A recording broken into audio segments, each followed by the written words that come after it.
Hello students, my self S Mishra और mathematics of lecturer. और आज जो बात करेंगे जिस चीज़ का वीडियो है, पता ही है कि आज 6 तारीख है, 9 को मैथ का पेपर है।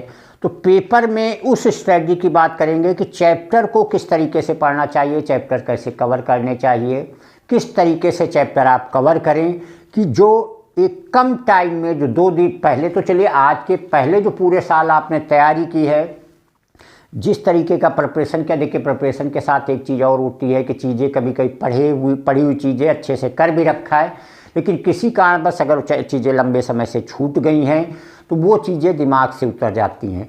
फिर जैसी भी तैयारी है, जो भी सिचुएशन है, उसमें इन 2 दिन को कैसे एक बेस्ट वे में यूटिलाइज किया जाए, किस तरीके से चैप्टर्स को पढ़ा जाए कि चीज़ें ज़्यादा अच्छे से अच्छे तैयार हो सके। जो एक प्रिपरेशन है वो एक गुड से बेटर की तरफ हो जाए। देखिए 2 टाइप के चैप्टर्स को 2 तरीके से डिवाइड किया जा सकता है। पहले चैप्टर जैसे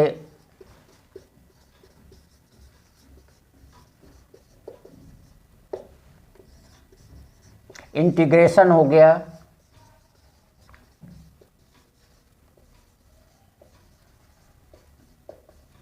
डिफरेंशियल इक्वेशन हो गया,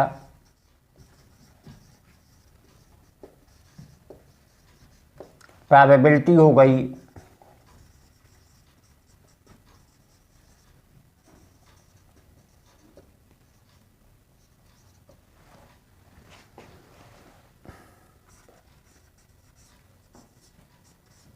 थ्री डी हो गई,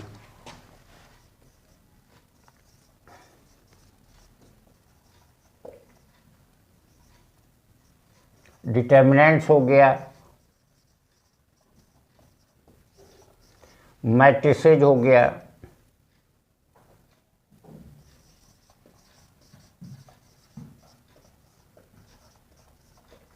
डिफरेंशिएशन हो गया,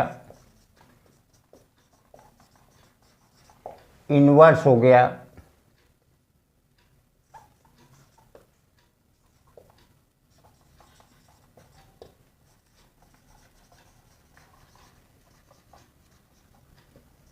लीनियर प्रोग्रामिंग हो गई, और यहाँ पे एक हो गया रिलेशन एंड फंक्शन हो गया।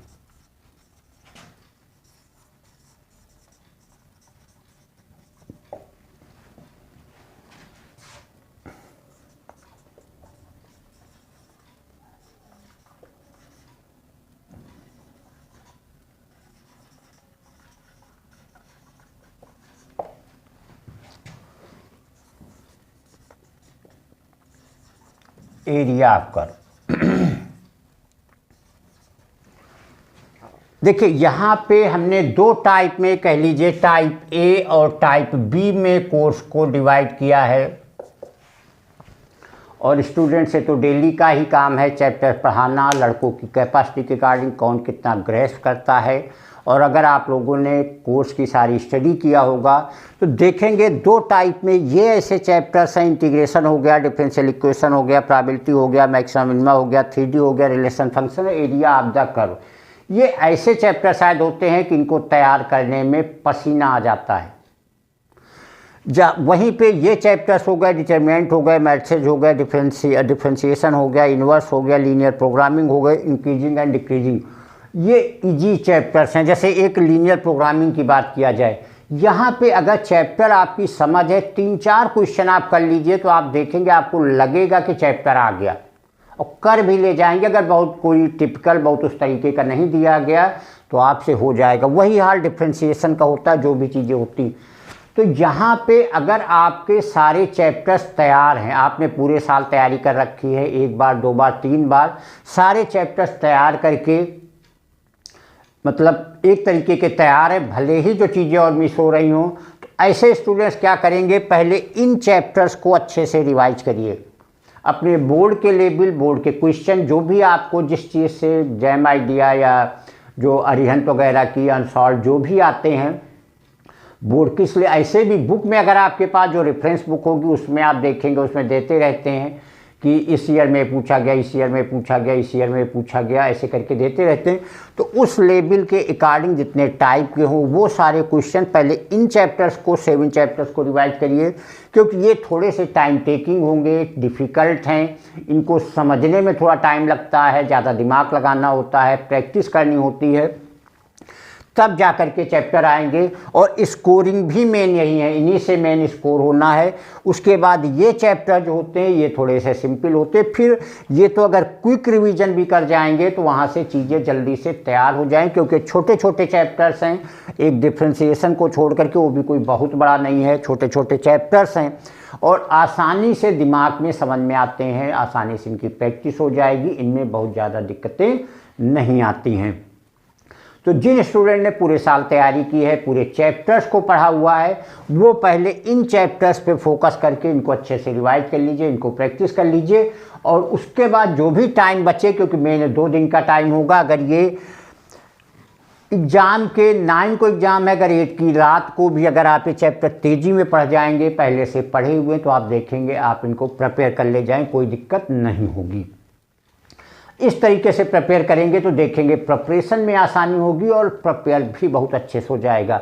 इसी के उल्टे उन स्टूडेंट्स की बात कर रहे हैं जिन्होंने साल भर नहीं पढ़ा है, जिनकी मैथ बहुत अच्छी नहीं है, जिनको मैथ में दिक्कतें आती हैं, वो स्टूडेंट के लिए एडवाइस देंगे कि पहले इन चैप्टर्स को जितना अच्छे से तैयार कर हो सकता है उनको तैयार करिए, जितना अच्छे से जो भी है इन पे मेनली फोकस करके जो भी जितना अच्छे से अच्छा तैयार कर सके वो करिए। इनमें क्योंकि सभी ये अपने आप में दिग्गज चैप्टर हैं, डिफ़िकल्ट हैं, तो इनमें वो पोर्शन पे ज़्यादा ध्यान दे लीजिए जो कभी पढ़ा है, प्रैक्टिस। जैसे इंटीग्रेशन होता है, पहले सामान्य होगा, फिर उसके बाद जो है रेशनल वाले होते हैं, बाई पार्ट वाले होते हैं, ये सारी चीज़ें होती है। फिर उसके बाद टिपिकल मिसलेनियस टाइप के होते हैं जिनमें सब कुछ मिक्स करके होता है। तो जो पोर्शन पहले से कर रखा है उन पे अगर एलिमेंट्री का भी 1-2 बार प्रैक्टिस तेजी में कर जाओगे तो उससे भी 2-3-4 नंबर के 1-2 क्वेश्चन आते हैं। डिफरेंशियल इक्वेशन हो गया, जैसे 3 टाइप के मेनली हो गए। पहला वेरिएबल सेपरेबल होता है, होमोजीनियस होता है, लीनियर। लेकिन वेरिएबल सेपरेबल बहुत ही सिंपल होता है, बड़े आसानी से उसे प्रिपेयर किया जा सकता है, उसको प्रिपेयर कर लीजिए। अगर डिफरेंस मतलब होमोजीनियस और लीनियर में प्रॉब्लम है तो उसको तैयार कर। तो इस तरीके से पहले उन टॉपिक अंदर देख लीजिए चैप्टर जो कभी पहले से कर रखे, जो आसानी समझ में आ रहे हैं, उनको तैयार करिए। क्योंकि एक चीज़ तो पता ही है कि चीज़ें केवल पढ़ लेने से काम नहीं होगा, वहाँ जो आएगा उसमें आपको करना भी है। और करना ही नहीं है, सही से बाय स्टेप वाइज सही से सारी चीज़ें करनी है। तो इस तरीके से अगर करें, क्योंकि ये चैप्टर जैसे प्रोबेबिलिटी हो गई, प्रोबेबिलिटी अगर पूरा पोर्शन देखेंगे तो बड़ा लंबा होता है। प्रोबेबिलिटी में कोई ऐसे फार्मूले नहीं हैं, चीज़ों को समझ के उन पे प्रोबेबिलिटी एक ऐसा चैप्टर कहते हैं। और चैप्टर्स में अगर 20 क्वेश्चन 25 क्वेश्चन करके आपकी प्रैक्टिस हो रही तो प्रोबेबिलिटी ऐसा चैप्टर है जहां आपको मिनिमम 50 क्वेश्चंस करने होंगे, तभी आपकी प्रैक्टिस होगी, तभी आप कर पाएंगे, अदरवाइज नहीं कर पाएंगे। तो उसके बाद इनको मेन तो पहले जिन्होंने साल भर नहीं पढ़ा है, जिनको मैथ में दिक्कत है, पहले इन चैप्टर्स को जितना अच्छे से आप तैयार कर सकते हैं तैयार करिए। उनमें से ये डिटरमिनेंट हो गया, मैट्रिसेस हो गया, डिफरेंशिएशन हो गया, इन्वर्स हो गया, लीनियर प्रोग्रामिंग हो गया, इंक्रीजिंग एंड डिक्रीजिंग हो गया, इनको जितना हो। जब उसके बाद आपका जितना भी टाइम बचे, या इनमें पहले उन चीज़ों में फोकस करिए जो अभी हमने बताया कि जो जो टॉपिक बीच में अगर आपने पढ़े हैं, नहीं पढ़े, वो तेज़ी से आपको समझ में आ रहे हैं। तो जो अभी हमने बताया, जैसे इंटीग्रेशन में एलिमेंट्री हो गया, डिफरेंशियल इक्वेशन में वेरिएबल सेपरेबल होता है, प्रोबेबिलिटी तो चलिए शुरुआत से ही रहती है, कंडीशनल से शुरू होती है, तो जितना आप तैयार कर सकें। मैक्सिमा मिनिमा, मान लीजिए वर्ड प्रॉब्लम में लड़कों को बहुत दिक्कत आती है तो आप वर्ड प्रॉब्लम को मत टच करिए। पहले वाले जो फंक्शन होते हैं जहाँ पे डिफरेंशिएशन करके हम निकाल लेते हैं, पीछे अगर आप वीडियो देखेंगे तो हमने मैक्सिमा मिनिमा के काफ़ी वीडियो क्वेश्चन डाल रखे हैं, या और किसी बुक से जहाँ से आप अवेलेबल है वहाँ से देख लीजिए। 3D हो गई, 3D में अब प्लेन रह नहीं गया, केवल स्ट्रेट लाइन रह गई है, तो स्ट्रेट लाइन के सारे फार्मूले देखते हुए उन पे थोड़ी सी प्रैक्टिस कर लीजिए।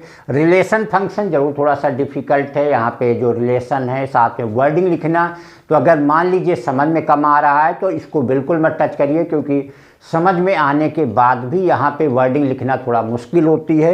एरिया ऑफ द कर्व वही कॉन्सेप्चुअल टाइप का है।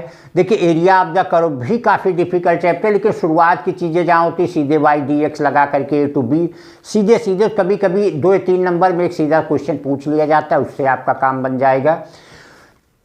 तो ये मेनली स्ट्रेटजी ये 2 से ढाई दिन की है, जहाँ पे जितना भी पीछे आपने तैयार कर रखा है, जो भी आपके कोर्सेज हैं, तो अगर ये चैप्टर आप इस तरीके से सेलेक्ट करेंगे तो डेफिनेटली आपकी जो तैयारी है वो जिस लेवल की होनी चाहिए उससे बेटर ही होगी, उससे अच्छी होगी, और आपका स्कोर भी जो आपका एक्सपेक्टेड होगा, जो आपको डर लग रहा होगा, शायद उससे बेटर ही आपका स्कोर होगा। तो thank you student, best of luck. आप अगर इस स्ट्रेटजी को एक बार वीडियो देख करके फॉलो करिए, आप देखेंगे आपकी तैयारी कुछ ज़्यादा ही अच्छी होगी। अगर वीडियो पसंद आए तो आप उसको सब्सक्राइब करके बेल आइकन प्रेस कर दीजिए, इससे आपको अगले ऐसे वीडियोस जो है वो मिलते रहें। Thank you.